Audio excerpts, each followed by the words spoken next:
4 سال گزر گئے اور پوری اپوزیشن کو دیوار سے لگا دیا، لیکن ایک کسی کے خلاف کرپشن کا ثبوت نہ مل سکا۔ اور آج جب توشہ خانہ یا 190 ملین پاؤنڈ کے ٹھوس شواہد کے ساتھ جب یہ معاملہ آگے بڑھتا ہے آئین اور قانون کے مطابق، تو پھر وہ عمران خان نیازی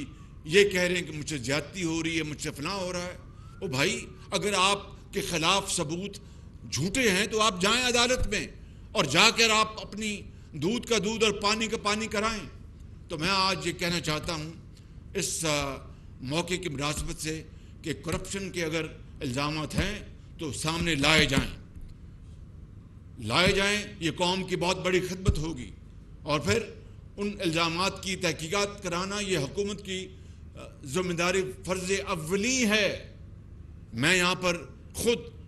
اپنی I'm not speaking for myself کہ میں اپنی حکومت کی ایسی تعریف کرتا رہوں، لیکن یہ حقیقت ہے کہ جب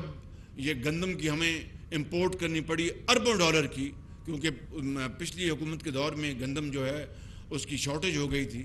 تو ہم نے اللہ تعالیٰ کے فضل و کرم جو سب سے کم بولی دینے والے جو ایکسپورٹرز ہیں ان سے ہم نے اربوں روپے کی ہم نے باقاعدہ مزید قیمتیں کم کرائیں۔ تو میں سمجھتا ہوں کہ کوشش انسان کرنا فرض ہے انسان کا، اس کے بعد اللہ تعالیٰ سے مدد مانگنی چاہیے۔ اس لیے میں سمجھتا ہوں کہ ماحول کو مزید پرگندہ نہ کیا جائے۔ اگر